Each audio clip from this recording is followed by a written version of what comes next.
Hello student, welcome back to study with Varsha. तो कैसे हैं आप सभी? आई होप आप सभी बहुत अच्छे होंगे। तो जो स्टूडेंट बीएससी फर्स्ट सेमेस्टर में हैं तो उनके लिए ये क्लास बहुत हेल्पफुल होने वाली है, क्योंकि आज की क्लास में हम बीएससी फर्स्ट सेमेस्टर का फिज़िक्स का एक्सपेरिमेंट नंबर फर्स्ट पढ़ेंगे, जिसमें हम डिटरमाइन करेंगे moment of inertia of a flywheel. तो सबसे पहले हम फ्लाईव्हील देख लेते हैं कि फ्लाईव्हील दिखती कैसी है। जब आप मतलब लैब में जाओगे, फिज़िक्स लैब में, तो आप आपको वहाँ पे दिख जाएगी कि जो हमारी फ्लाईव्हील है वो कैसी दिखती है। तो कुछ मैंने इसकी शेप बनाई है, मतलब वो कैसी दिखती है। तो इसे जो ये सर्कल टाइप का है, इसे बोलते हैं हम फ्लाईव्हील।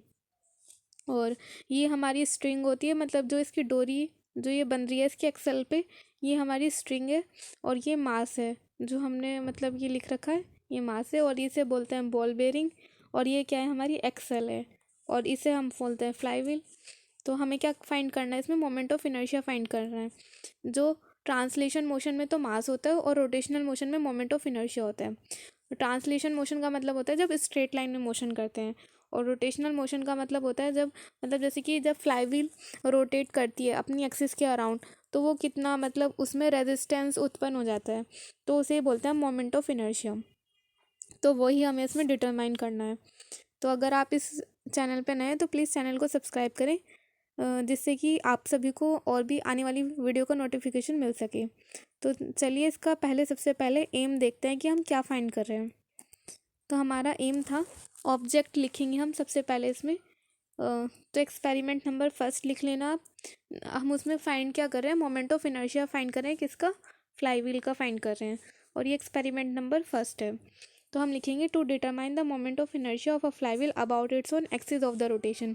जब मतलब कोई भी फ्लाईव्हील अपनी एक्सिस के अराउंड रोटेट करती है, तो उसमें मतलब फ्लाईव्हील में जो मोमेंट ऑफ इनर्शिया जो आता है वो कितना आता है, तो यही हमें फाइंड करना है।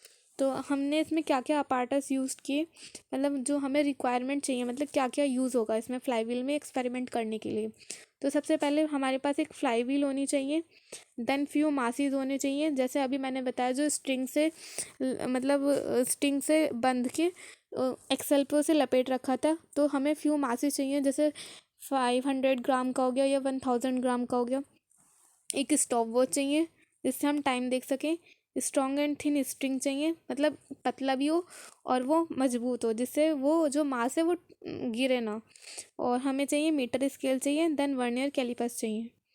और तो थ्योरी में हम लिख सकते हैं कि moment of inertia is a measure of the rotation inertia of a body. और मतलब कि मोमेंट ऑफ इनर्शिया क्या होता है?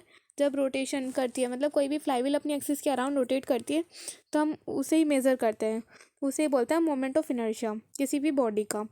तो इसके लिए जो फार्मूला यूज़ होगा, we will calculate the moment of inertia of a flywheel by the formula. तो सबसे पहले हमें इसमें फार्मूला पता होना चाहिए कि अगर हम मोमेंट ऑफ इनर्शिया फाइंड कर रहे हैं तो उसके लिए हमें क्या फार्मूला लगेगा। तो मोमेंट ऑफ इनर्शिया को मोमेंट ऑफ इनर्शिया को हम किससे मतलब डिफाइन करते हैं? उसे हम आई से डिनोट करते हैं। और इसका जो फार्मूला होगा, अगर एग्जैक्ट फार्मूला पता करना है वैसे तो होता है इसका आई इक्वल टू होता है 2mgh minus mr² omega square upon में ओमेगा स्क्वायर 1+n1 अपन में n2। तो इसका एग्जैक्ट फार्मूला जो है वो एग्जैक्ट फार्मूला ये है, जहाँ पे आई इक्वल टू mr। अगर आपको ये वाला फार्मूला भी लर्न नहीं है तो आप इसे डायरेक्ट इस वाले फार्मूले को लर्न कर सकते हैं। ये हमारा है, ओमेगा की वैल्यू यहाँ पे दी गई है कि क्या है, वो है 2 × 2 पाई n2 अपन में टी। और h इक्वल टू है 2 πr n1, जहाँ पे n1 क्या है, जो एक्सेल पे हम जितने भी स्ट्रिंग को लपेटेंगे, जितने हमने 5 टाइम्स लपेटा स्ट्रिंग पे एक्सेल पे स्ट्रिंग को, तो n1 वो हो गया। और n2 क्या होगा, जब वो मतलब मास क्या होगा, डिटैच्ड हो जाएगा, मतलब जब वो जो हमने फेरे लपेटे उस पे एक्सेल पे, जब वो खुल के मास नीचे गिर जाएगा, तो उसके बाद कितने रिवॉल्यूशन करेगा फ्लाईव्हील, n2 की वैल्यू वो होती है हमारी। तो हम इसका फॉर्मूला याद कर लेंगे, जो हमारा मेन फॉर्मूला है वो है I equal to mr bracket में GT² n1 अपन में 4 π n2² माइनस r अपन में 1+n1 अपन में n2। तो हम यहाँ पे देखते हैं कि GT और n1 n2 क्या है। तो अभी m क्या है, यहाँ पे मास है, मतलब जो फ्लाईव्हील से हम मास यूज़ करेंगे वो है हमारा फ्लाईव्हील का मास। मतलब जो भी हम स्ट्रिंग से मतलब अटैच करेंगे मास को वो होगा, तो मास ऑफ स्लेटेड वेट। जी क्या है यहाँ पे, ग्रेविटेशन एक्सेलरेशन है। डब्ल्यू क्या है हमारा, angular velocity of a flywheel.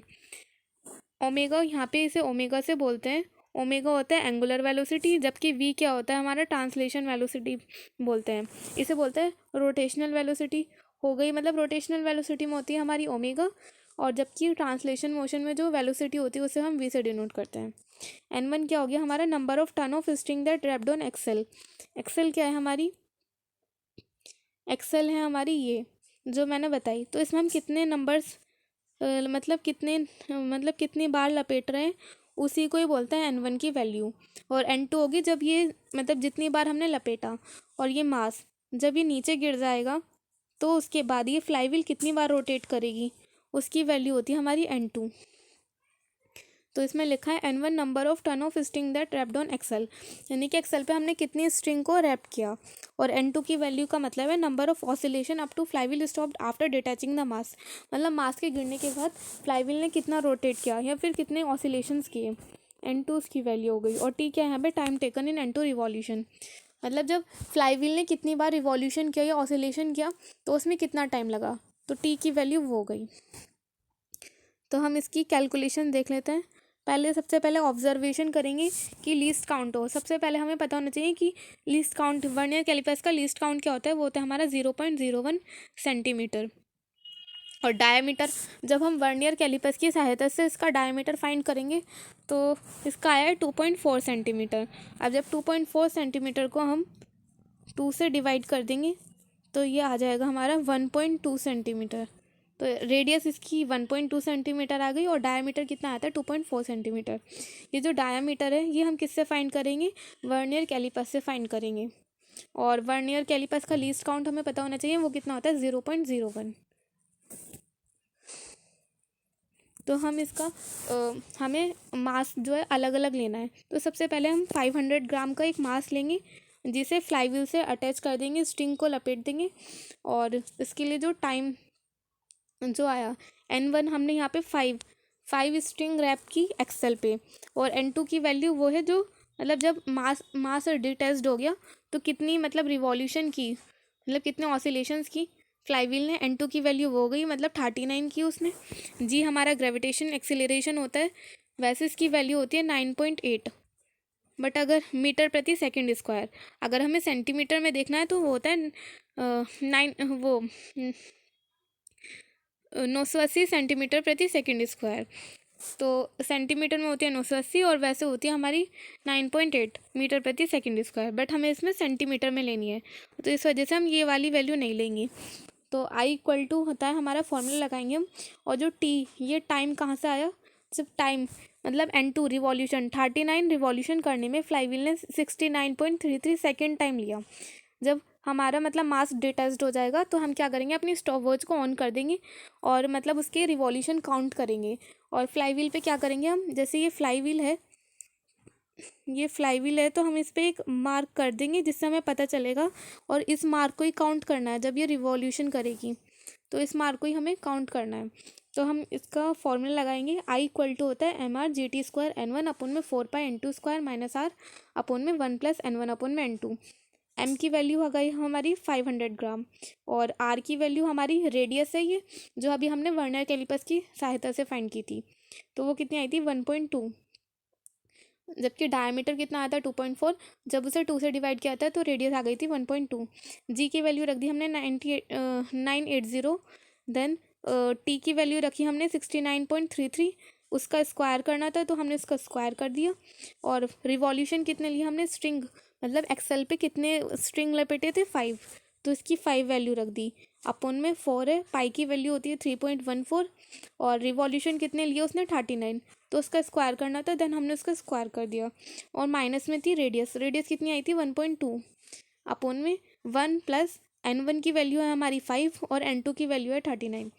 Then आप इसे कैलकुलेट कर लेना, इसकी वैल्यूज जो आएगी वो आएगी 655,031.04 ग्राम प्रति सेंटीमीटर स्क्वायर। अगर हमें इसे किलोग्राम में चेंज करना है तो आ जाएगी 6.55 × 10⁻⁻² किलोग्राम इंटू मीटर स्क्वायर। ये हमारा क्या आ गया, I1 फाइंड कर लिया हमने। ये था हमारा 500 ग्राम के लिए।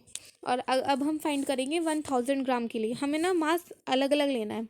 3 बार कैलकुलेशन हम 500 ग्राम के लिए लेंगे और 3 बार कैलकुलेशन जो है हम 1000 ग्राम के लिए लेंगे, जब मास कितना होगा 1000 ग्राम। तो अब हमारा जो कैलकुलेशन करेंगे हम 1000 ग्राम के लिए करेंगे। इसमें भी हमारा जो मास हो गया वो 1000 ग्राम हो गया और एन की वैल्यू 5 ही है, मतलब हमने 5 स्ट्रिंग लपेटे एक्सेल पे। और N2 मतलब रिवॉल्यूशन कितना किया उसने 77.6, मतलब रिवॉल्यूशन उसने 77 किया। और उस रिवॉल्यूशन को करने में कितना टाइम लगा 95.3 सेकेंड। जी की वैल्यू हमारी 980 ग्राम प्रति सेंटीमीटर स्क्वायर है और रेडियस हमारी वही सेम रहेगी क्योंकि फ्लाईव्हील तो सेम ही है, बस मास ही तो अलग हुआ है। तो इस वजह से मास और टाइम चेंज हुआ है और N2 की वैल्यू चेंज हुई है। तो रेडियस हमारी रहेगी 1.2 सेंटीमीटर।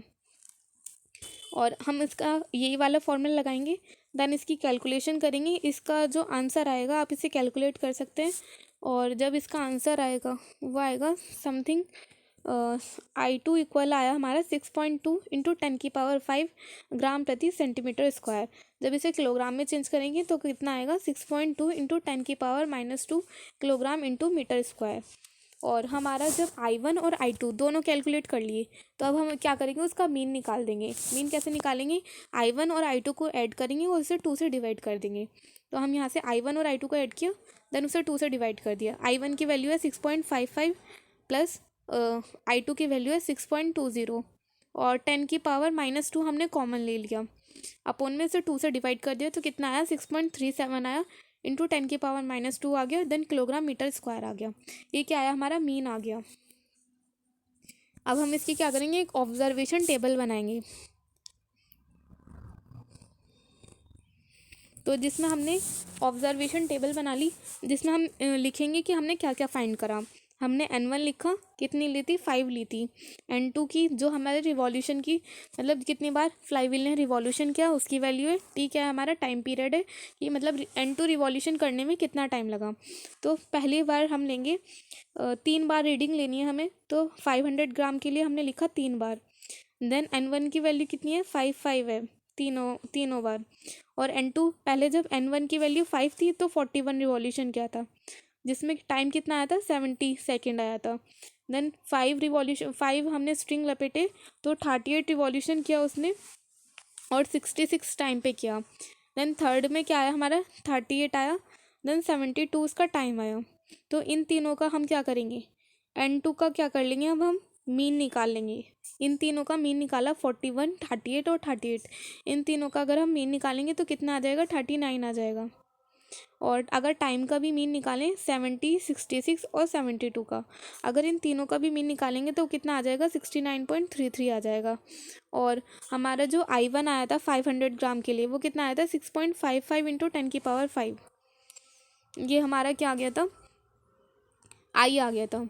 और हमारा ऐसी 1000 ग्राम के लिए कितना आया था, 3 बार रीडिंग ली हमने, 5 बार हमने उसे स्ट्रिंग पे लपेटा तो 79 आई, एक बार रिवॉल्यूशन की वैल्यू, देन 76 आई, देन 78 आई। और उसे टाइम कितना लगा 95 देन 96। और अब हम क्या करेंगे N2 का क्या कर लेंगे मीन ले लेंगे इन तीनों का 79, 76 और 78 का। तो वो समथिंग कितना है 77.6 आया।